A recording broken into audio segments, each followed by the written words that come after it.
안녕하세요. 문신 지우는 영서쌤입니다. 문신사법이 통과되면서 이제 문신이 합법화되었습니다. 아직 시행이 되지는 않았지만 법이 통과가 된 걸 많은 분들이 아시고 계시리라 생각합니다. 문신을 지우는 의사 입장에서 이 법이 어떤 법인지 한번 자세히 읽어보고 싶어서 오늘은 문신사 법에 대한 컨텐츠를 준비했습니다. 그냥 읽기만 하면 좀 지루할 것 같기도 하고요. 법의 내용이 조금 길어서 핵심이 되는 내용을 제가 읽고 글씨로 쓰면서 한번 짚어보는 방식으로 진행을 해보려고 합니다. 문신사법은 27년 10월 29일에 시행됩니다. 법이 제정되자마자 딱 시행하는 게 아니더라고요. 그래서 2년 정도는 미리 내용을 알고 준비하라는 의미로 보시면 될 것 같아요. 제1조는 법의 목적을 설명하고 있는데요. 문신사 면허와 교육에 관한 사항 그리고 업소의 위생과 안전관리 기준을 정한다. 그래서 건전하게 운영되고 국민의 건강을 증진시키고 권익을 보호한다. 전체적인 법의 목적에 대해서 얘기하고 있습니다.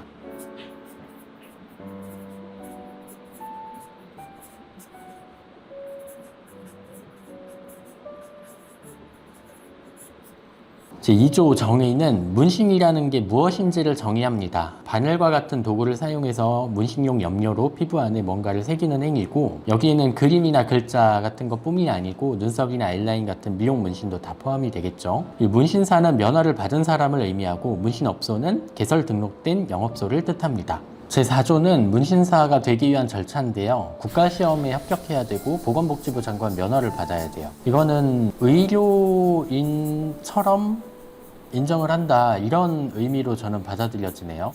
의사, 간호사도 다 똑같이 이렇게 국가시험 합격해서 보건복지부 장관 면허를 받거든요. 문신사도 그런 과정을 거쳐서 면허를 발급한다라고 규정하고 있는 것 같습니다.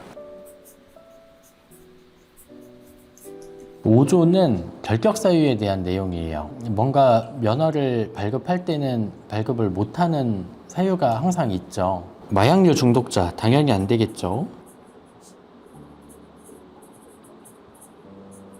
그리고 이제 미성년자 당연히 안 되겠죠.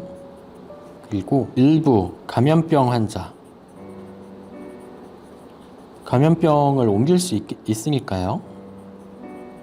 그리고 범죄자들, 실형 선고받은 지 2년 이내에 있는 사람이거나, 또 좀 강하게 규정을 하는 게 또 하나 있죠. 성범죄나 아동청소년 대상 범죄에는 10년이 지나야 됩니다. 성범죄는 10년. 그리고 이게 면허가 취소가 된 사람들이 재발급을 받을 때 바로 발급이 안 되겠죠. 면허가 취소된 지 2년. 8조는 문신사가 뭘 할 수 있고 뭘 하면 안 되는지 규정을 해놨어요. 명확하게 규정을 해놨습니다. 그래서 의료법과는 별도로 문신은 가능합니다. 그리고 문신을 하기 위해서 보건복지부 장관이 고시하는 일부 의약품도 사용이 가능합니다. 일부 의약품 가능. 그리고 무엇을 해서는 안 되는가가 굉장히 명확하게 규정이 되어 있는데요. 문신으로 인해 생긴 글자나 그림을 어떤 방식으로든 제거하는 행위는 전면 금지됩니다. 문신을 제거하는 행위는 전면 금지됩니다. 예를 들자면 지금은 샵에서 미용 문신을 지우시거나 두피 문신을 샵에서 허가받지 않은 레이저로 지우는 행위들이 이 법이 시행이 되면 이 조항에 걸려서 문제가 될 수 있겠죠. 제9조는 면허 취소입니다. 면허를 받을 때 거짓이나 부정한 방법으로 면허를 발급받았거나, 면허 정지 기간인데 시술을 했거나, 결격 사유가 없었는데 생겼거나, 또 문신 제거 행위를 했을 때는 예외 없이 면허가 취소됩니다. 10조는 무면허 문신행위 등의 금지인데, 이제는 면허가 없으면 문신을 못 하겠죠. 근데 면허가 있는 사람이 누구한테 빌려주거나 빌려받거나 그걸 알선하거나 이런 건 당연히 금지가 됩니다. 그래서 무면허 문신,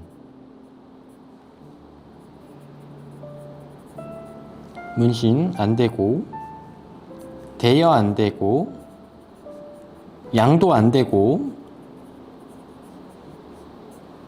알선도 안 됩니다. 11조는 문신 업소를 어떻게 열 수 있는지를 규정하는데요. 이 병원 개업하는 거랑 굉장히 비슷하더라고요. 의사만 병원을 개설할 수 있는 것처럼 문신 업소도 문신사만 개설이 가능합니다.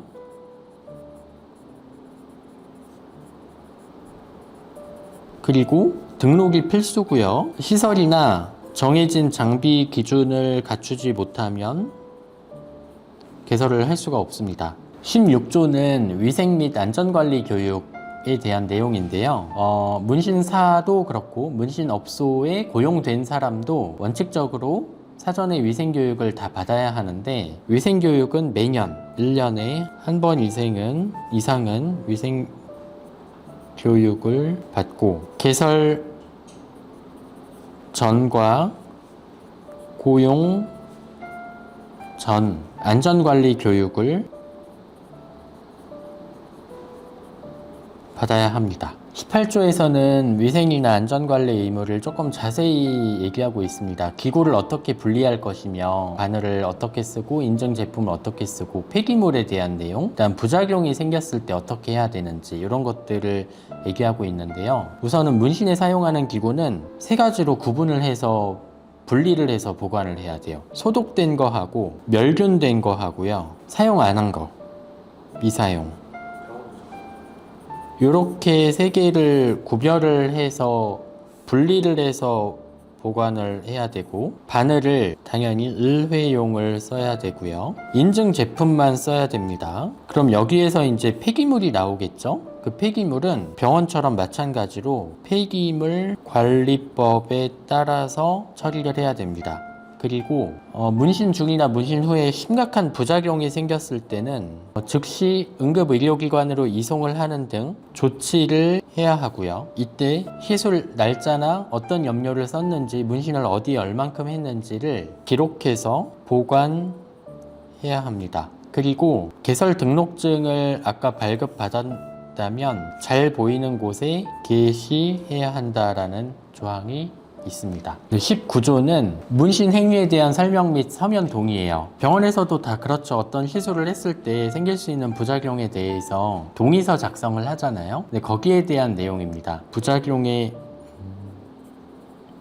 설명이 필요하고, 이걸 서면으로 동의한 걸 보관하여야 합니다. 그리고 이런 부작용 중에 심각한 부작용이 생겼을 때는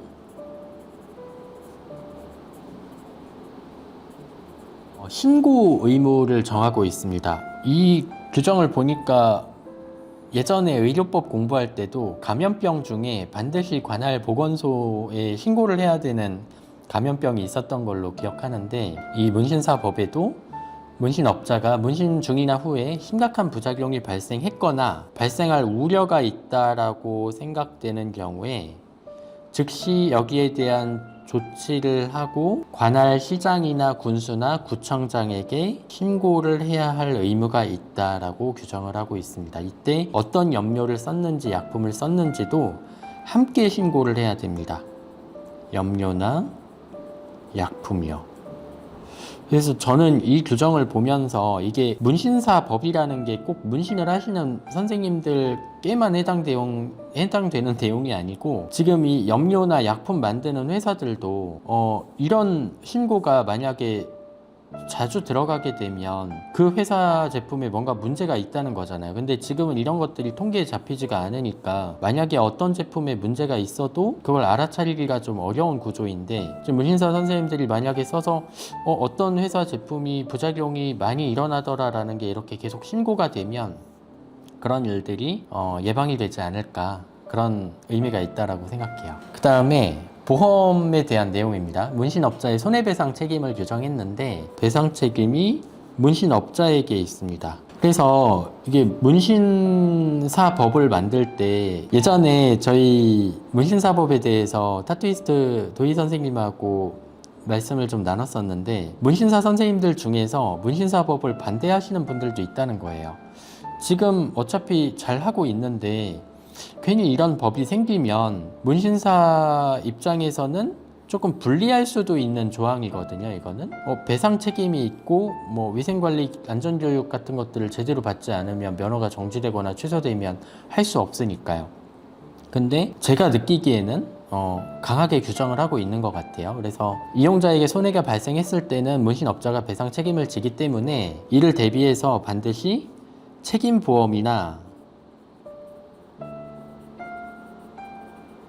공제에 가입해야 한다라고 규정하고 있습니다. 우리 운전하면 보험 들잖아요. 종합보험 말고 책임보험은 반드시 꼭 들어야 되거든요. 그래서 문신도 반드시 꼭 들어야 하는 책임보험 같은 것들이 이제 생길 것 같습니다. 제 22조는 이 조항은 제가 너무너무 꼭 법이 만들어졌을 때 들어갔으면 하는 조항이에요. 미성년자에 대한 문신행위를 금지한다라는 규정이거든요. 그래서 미성년자 문신을 해야 될 때는 보호자의 동의가 반드시 필요하고요. 나이를 확인해야 하고요. 이렇지 않았을 때는 시술을 거부할 수 있습니다. 제 23조는 업소 외에서의 문신행위를 금지하는 건데요. 위생관리 기준이 다 업소를 기준으로 돼 있잖아요. 시설이나 장비나 이런 것들이. 그래서 아무리 허가를 받은 면허를 받은 문신사라고 하더라도 문신업소 밖에서의 시술은 원칙적으로 금지한다. 이런 내용이고요. 한국 문신전 같은 그런 행사들, 외국에서도 타투 컨벤션 많이 하죠. 이제 그런 좀 특별한 예외적인 경우에는 대통령령으로 그걸 정할 수 있다고 합니다. 업소 외에서는 시술이 금지되고 단 예외적인 거는 대통령령으로 정할 수 있습니다. 자, 24조는 광고에 대한 내용이에요.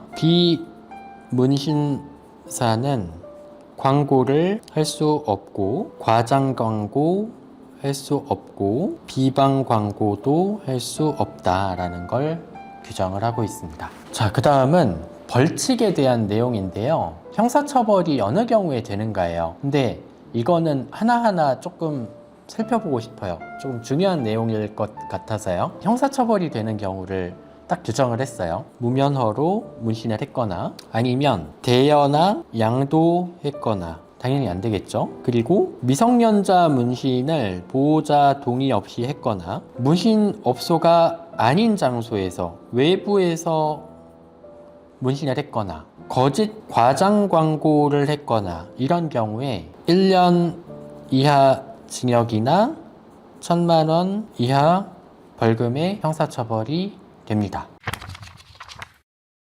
문신사법의 핵심이 되는 내용은 쭉 살펴본 것 같습니다. 어떻게 보셨습니까? 저도 이렇게 자세히 읽고 키워드를 좀 써가면서 한번 다시 읽어봐서 많이 도움이 된 것 같아요. 앞으로 대략 1년 10개월 정도 후에는 문신사법이 시행이 되기 때문에 이러한 내용들을 잘 확인하셔서 앞으로 문신을 생각하시는 분들이 보다 안전한 환경에서 문신을 받으실 수 있도록 법이 잘 시행이 됐으면 좋겠습니다.